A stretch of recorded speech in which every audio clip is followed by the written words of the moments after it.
नमस्कार, मैं कुसुम। आप देख रहे हैं खबर अर्पण न्यूज। आइए नजर डालते हैं आज की कुछ खास सुर्खियों की ओर।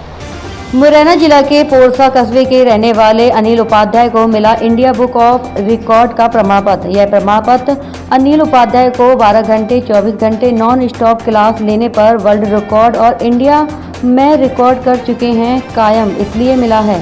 उपाध्याय ने मीडिया से चर्चा करते हुए कहा कि मेरा सपना यूपीएससी में चयनित होकर आईएएस और आईपीएस अफसर बनने का था। 2005 में ग्वालियर के साइंस कॉलेज में एमएससी की पढ़ाई के दौरान एक आंदोलन में मुझे ट्रेनी आईपीएस सौरभ कुमार ने बुलाकर पूछा था, तुम तो बहुत समझदार हो, तुम्हारी ऊर्जा का देश के लिए सकारात्मक उपयोग होना चाहिए। इसके बाद मैं प्रेरित होकर दिल्ली चला गया और यूपीएससी की तैयारी मैंने शुरू कर दी। मैंने हर बार प्री और मेंस एग्जाम क्लियर किया, लेकिन इंटरव्यू में फेल हो गया। जो चौथी बार मेरा यूपीएससी क्लियर नहीं हुआ तो फिर मैं रात भर रोया। उसी रात तय कर लिया कि मैं और मेरी माँ की तरह इस देश की 1000 माताएं आंसू नहीं बहाएंगे। इसके बाद मैंने निःशुल्क एग्जाम कोचिंग शुरू की और मेरे पास आए हुए 12 छात्र यूपीएससी में आईएएस और आईपीएस के रूप में सिलेक्ट हुए।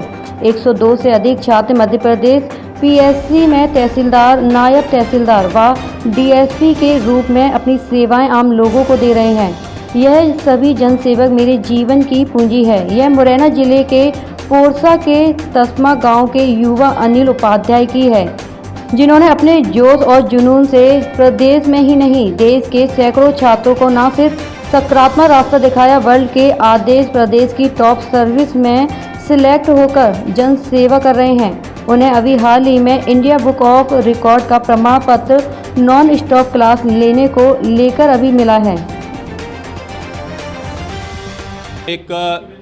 हाँ, आप सभी के माध्यम से सबसे पहले हम मीडिया में इस चीज़ को देते हैं कि हमारी परीक्षा जो है ना, जैसे ही हमारे संस्थान का वर्षगांठ दिवस आता है उस पर हम एक परीक्षा आयोजित करते हैं मध्य प्रदेश की राजधानी भोपाल में।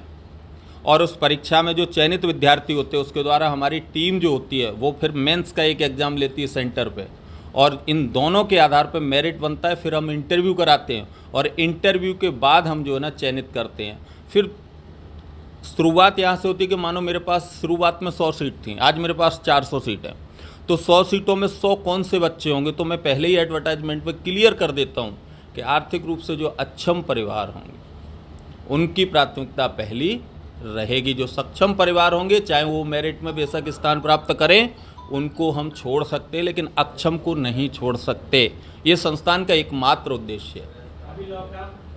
मेरा उद्देश्य ये था कि मैं देख रहा था कि जैसे लॉकडाउन की प्रक्रिया में हर दिन कोई भी सोशल मीडिया खोलता था तो कहीं ना कहीं किसी की डेथ हो रही है, कहीं ना कहीं कुछ हो रहा है। ऐसे में जो यूथ घर बैठा हुआ था, क्योंकि युवाओं के लिए कोई सरकार नहीं सोच रही, कहाँ चाहे वो प्रधानमंत्री जी हों चाहे मुख्यमंत्री जी, इन्होंने कहा था कि 2021 में विश्व का सबसे ज़्यादा यूथ वाला देश कौन सा होगा, भारत होगा, लेकिन युवाओं की चिंता करने वाला कोई नहीं होगा। और इसीलिए चूँकि मैं युवा हूँ और मैंने देखा कि इनकी भर्ती परीक्षा तो आने वाले समय में होंगी, और इसीलिए गांव-गांव जाकर के पुस्तक बांटी और जहां जैसा मिला वो कोरोना गाइडलाइन का पालन करते हुए उनको हमने निःशुल्क अध्ययन कराया। ये भी आप सबसे अछूता नहीं है। क्यों?